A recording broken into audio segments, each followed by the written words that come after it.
When Leora was 6, her grandmother placed a cracked viola beneath her chin and guided her fingers over the gut strings. The child could not speak, her larynx void of sound since birth, but the vibration that bloomed through wood and bone felt like speech. Her family lived in a cluttered Tel Aviv apartment above a bakery that perfumed the stairwell with sesame and yeast. Yet when Leora drew her first trembling bow stroke, she smelled only resin and cedar. Everyone watching knew the girl possessed something ferocious and bright. What they could not know was that Leora's life already throbbed with a second, inexplicable music. It began the day her cousin Nava fibbed about breaking a lamp. Nava's pale face flushed, and Dina wagged a finger. And inside Leora's skull, a single, pure sharp appeared, a note she had never played. It rang like a struck glass, startling her so violently she dropped the viola. No one else heard it. When Nava finally admitted the truth an hour later, the phantom tone vanished. The same phenomenon returned in schoolyards, supermarkets, doctors' offices. Whenever someone near Leora let slip a lie, weak or wicked, trivial or grand melody welled up, each falsehood spinning a new phrase, sly, wriggling chromatic lines for small evasions, minor key dirges for cruel deceptions, clanging dissonances for betrayal. At home, her mother assumed Leora's flinches were migraines and kept aspirin in every drawer. By 12, Leora had switched to violin and outpaced every student at the conservatory. She practiced by day, performed by night, and lay awake afterward, palms tingling, waiting for the next attack of involuntary song. The lies of strangers superimposed themselves over Mendelssohn and Bruch like rogue radio transmissions. The louder her public acclaim grew, the less silence existed inside her. When she was 17, Maestro Ravelson, the conservatory's director, arranged for her debut with the Israel Philharmonic. Reporters adored the mute muse who spoke through strings alone. They embroidered her biography with sentimental flourishes. Many invented Leora endured the interviews because Ravelson insisted, but every time a journalist exaggerated her orphan-like loneliness, or Ravelson downplayed ticket prices, or a publicist swore a performance was the opportunity of a lifetime, new chords detonated behind her eyes. By concert week, she felt as if she were rehearsing inside a forge. On the night of the debut, Leora stepped onto the brightly lit stage, grip steady, pulse not. She had chosen Sibelius, a concerto carved from ice and northern wind. The hall was sold out. Petals of coughs fell from the balcony. Maestro lifted his baton. She managed the first movement, but halfway through the adagio, an usher slipped a late patron into row G. The patron apologized, whispering, "Traffic was terrible," while intending, "We stopped at a bar." The small lie was enough. Clarinets of her private torment rose, clashing ruthlessly with the real orchestra. Leora's bow arm tensed. She pressed her chin so hard against the rest that the ebony left a bruise. The conductor glanced, alarmed by her sudden accelerando. Musicians scrambled to follow, and the concerto hurtled forward, off script, like a sled on black ice. Critics later called the interpretation volcanic. The standing ovation lasted 7 minutes, but backstage Leora collapsed, retching silent sobs into a towel, while the phantom score ricocheted inside her skull so loud she half expected her eardrums to bleed. That night she texted her grandmother, "Need quiet, gonna break." The reply came, "Truth is quiet, Motek, find it." Leora did not sleep. She searched forums for auditory hallucinations, schizoid episodes. Nothing matched. Other sufferers heard random chatter, not Bach-level complexity keyed to dishonesty. She recalled a Talmudic tale her grandmother once told. King David could hear the heartbeat of lies. But stories were air. She needed flesh. 3 days later, Leora met Elior Doron, a freelance investigative journalist whose profile on her had run in Haaretz. Elior was tall, spectacled, more comfortable in rumpled linen than the suited press pack. He had been the only interviewer who came with questions scrawled in pencil rather than typed. To his credit, he began their cafe meeting with, "I don't want a quote, I want context. Why did you rush the adagio?" Leora took out her phone. Typing fast, she answered, "I hear music when people lie, getting louder. I lost tempo to outrun it." Elia's eyebrow arched, skepticism evident. And there it was, a brittle pizzicato pluck in Leora's head. He believed her only halfway. She winced. "You just heard that," she typed. He leaned forward. "What did I lie about?" "You think I'm exaggerating. That thought is a lie you told yourself." Eli exhaled. Then, deliberately, he said, "Fine. I will not lie again today." Under his calm tone, Leora detected no flicker of falsehood. Merciful silence followed. She sagged with relief so palpable it embarrassed them both. They agreed to test her claim. Over the next week, Leora brought her to friends' apartments, press briefings, political rallies, controlling distance, duration, and conversational content. Each time a hidden lie floated from a participant, Leora jotted the moment, while Elor recorded audio. Back in his studio, he overlaid her timestamps on the transcripts. Every correlation struck perfect. The patterns became undeniable. Lying spawned sound, but an even darker correlation emerged. Decibel readings from Leora's EG-linked headset, courtesy of an intrigued neurologist, showed the phantom music growing louder with each new lie, an exponential swell, not arithmetic. Leigh called it the compounding effect. Dishonesty bred resonance, feeding on itself, like feedback in a microphone loop. Eventually, he told her, any crowded room will be unendurable for you. She already knew. The discovery should have comforted her, proof that she was sane, that laws governed the curse. Instead, it filled her with dread, because no law of human nature could curb lying. On buses, in markets, across dinner tables, falsehoods flitted like sparrows. Her world was a perpetual fortissimo. Eli proposed 2 strategies. 1, sensory management, noise-canceling headphones, secluded living, limited social contact. 2, direct remedy, reduce the number of lies around her. "We can't make the world honest," he admitted, "but maybe your immediate circle?" Leora thought of agents, publicists, sponsors, all professional liars. She pictured Maestri Ravelson padding results to donors, her own mother insisting she was fine after night shifts cleaning offices. Lies, every heartbeat. Leora typed, "Circle not enough, need bigger truth. Source." "What source?" "My birth," she replied, something wrong there. She had never known her father. Official story, a tourist musician who fled responsibility, but when people repeated it, Leora heard oboes murmuring unrest, small, persistent falsehoods. She had ignored them for years, but now their cumulative weight pressed against her like a mute hand on her throat. Ellie asked permission to investigate. She nodded. He began with public records, then private interviews. 2 weeks passed. One afternoon he arrived at her apartment, pale and shaking. "Your mother has lied to you," he said, choosing each word as though tiptoeing across ice. No music erupted. He was truthful, but the silence felt heavier than sound. He laid out documents, immigration forms, hospital logs, sealed legal briefs.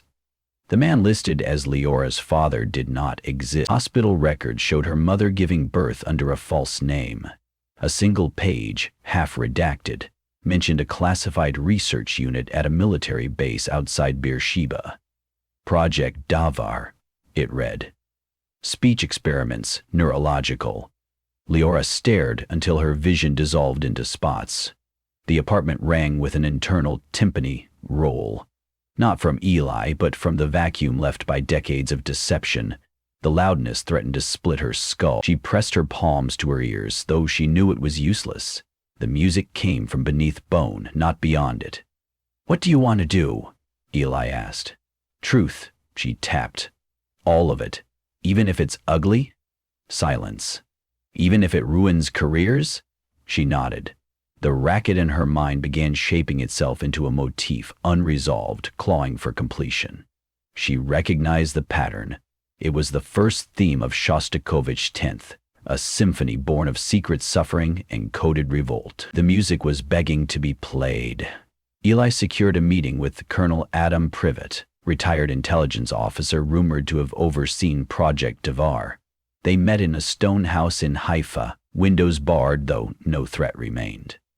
Leora came armed only with her violin. Privet was 60-ish, silver hair clipped cruelly short. He greeted them politely, but when Eli introduced Leora, he stiffened, recognition flickering. She braced, waiting for the treacherous surge. Yet his first words, "Thank you for coming," were sincere. The room stayed silent. He invited them to sit. They did. He poured tea. Steam spiraled. Leora's nerves thrummed. Finally, Ilya asked, "Colonel, in 2001, did your unit conduct neurological modifications on unborn children?" Privet's eyes darted to Leora, then to the cello-like curve of her violin case. Behind his composed face something folded. "Yes," he said, "no lie." But he added, "It was approved at the highest level and caused no harm." Trumpets blared in Leora's cranium, blasting her back against the chair. She gasped. "Colonel?" Eli pressed. Leora lifted her phone with shaking hands. "Harm? I'm living proof it did." Privet watched her type. "Tight," he said. "You survived intact. Others—" He stopped. A glissando of flutes spiraled upward. "Lie by omission." Her teeth rattled. Eli steadied her elbow, whispering, "Can you play? Use the violin?" She understood. Music had always been her speech, now it could be weapon and witness both. She unclasped the case, withdrew the instrument, and stood. Privet's brows lifted. Leora closed her eyes. The phantom blast of earlier falsehood still raged inside, but she found within it the Shostakovich motif, a defiant interval descending by a triad, beating like a protest chant. She placed the horsehair ribbon upon a string and drew. The live notes sliced through the room, intertwining with the illusory orchestra until real and unreal fused. Her tinnitus became timpani, her heart sank to the pulse. She poured into the bow every deception she had endured. Nava's broken lamp, Maestro's press spin, her mother's invented lover, the state's engineered maiming of her mind. The melody grew savage, unstoppable. Eli later would swear the walls vibrated. Privet's teacup rattled, his face drained.